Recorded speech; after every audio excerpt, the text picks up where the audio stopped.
Affaire conclue, la vie des objets s'intéresse aujourd'hui à une fenêtre du Rajasthan qui va prendre un peu de bon temps avec Eugénie. Revenons sur l'expertise de cet objet apporté par Marianne, 70 ans, venue de Lisieux.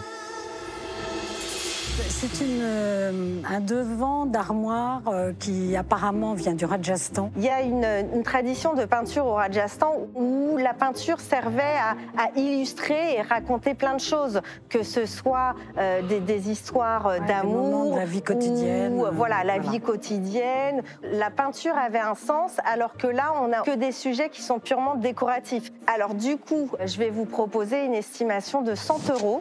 Merci. Cette fenêtre va-t-elle ouvrir le champ des possibles aux enchères? Bonjour madame. Bonjour. Donc, chère Marianne, vous nous apportez une fenêtre ornementale. Alors, il y a eu plusieurs avis, notamment l'un de mes amis François qui pensait que c'était un devant d'armoire du Rajasthan 19e. C'est certain, c'est indien. Moi je dirais que ça peut être une fenêtre... Petite fenêtre sur le monde. Moi, j'aime les objets qui nous font voyager. Alors, j'ai eu la chance de partir en Inde et j'ai vu ce genre de pièces installées dans les maisons du Rajasthan. En fait, j'adore l'idée d'une petite fenêtre un peu cachée où on observe sans être vu. C'était sur un mur. Donc quand on ouvrait, il n'y avait rien. Enfin, d'accord. Ok. En fait, c'est un petit... C'était pas ouvert en fait. Vous savez, On en fait très souvent des miroirs de ça. C'est Vous certainement Ah, je sais, vous voyez, vous m'apprenez plein de choses. Bien sûr, on fait des miroirs. à avec ça. l'intérieur. À quoi servait cette petite fenêtre? Un miroir, un garde-manger, on ne sait pas. Donc c'est vrai que ce genre d'objet qui n'a pas une utilité propre, ça m'inspire toujours pas mal. Alors, on va commencer à 30 €. 30 €. Allez, 50 pour moi. 80. 90. 100, 102. 104. 110. C'est pas un objet pour lequel les enchères s'enflamment. On avance tous de manière très prudente. 170. 15 à 175 €. Allez, affaire conclue. Bravo. Bon, allez, 180 quand même. Ouais, j'en étais sûr. J'aime bien l'embêter en fait.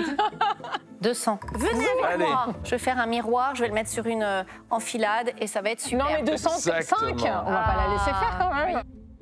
Ah, Bravo. Bravo, madame. Merci beaucoup. Je suis ravie. Bravo, madame. Avec grand plaisir. Merci beaucoup. Merci. J'ai hésité et en même temps je me suis dit non mais je peux pas la laisser partir en fait, je peux pas. Je suis ravie. Pour être honnête, j'ai pas encore l'idée, mais je sais que l'histoire va continuer pour cet objet-là. Et c'est dans l'atelier perchois de Génie que cette fenêtre orientale va trouver le Saint Graal. Bonjour Marie. Salut Eugénie. C'est magnifique cet objet, mais explique-moi à quoi ça sert. C'est une porte indienne qui vraisemblablement servait un peu de séparation entre deux espaces. J'aimerais en faire un objet utilitaire. Utiliser cette petite porte parce que ça s'ouvre, hein, c'est ça? Exactement. Utiliser la porte pour faire des étagères derrière. J'imaginais notamment ranger des épices, ranger des petites boîtes de thé ou des choses comme ça. Très bien. Donc faire une espèce de caisson, j'imagine. Oui, donc tu voudrais plus avoir un meuble à poser, mais plutôt à suspendre. Donc Exactement. l'idéal, c'est que je te fasse un caisson par l'arrière et de pouvoir imaginer une ou plusieurs étagères pour ranger tes épices. J'adore, c'est exactement ce que j'imaginais et je savais que c'était la femme de la situation.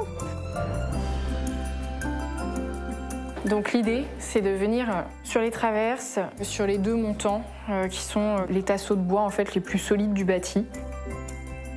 J'ai besoin d'environ 80-82 cm. Je ne vais pas prendre du bois neuf parce que du bois de récup, ce sera tout aussi charmant. Je prends le parti de faire un caisson de 10 cm de profondeur. Je pense que c'est l'idéal pour pas mettre trop de matière à l'arrière, que ce soit pas trop décollé du mur et surtout pas trop lourd pour la structure.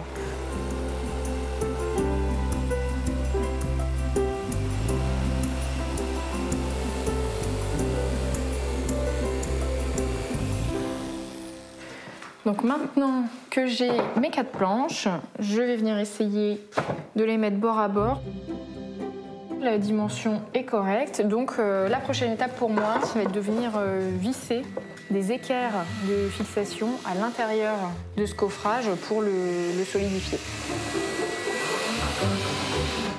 Je vais maintenant venir passer un petit peu d'éponge à poncer sur les arêtes, juste pour que esthétiquement et puis au toucher, ce soit plus agréable. Donc mon coffrage est prêt et je vais venir le fixer sur la petite porte de Marie avec des petites équerres que je vais disposer tout le long. Ça répartit la charge. Donc j'ai trouvé une planche qui semble pile poil adaptée pour faire une étagère centrale. Et je vais devoir juste ôter un petit peu de profondeur à la planche.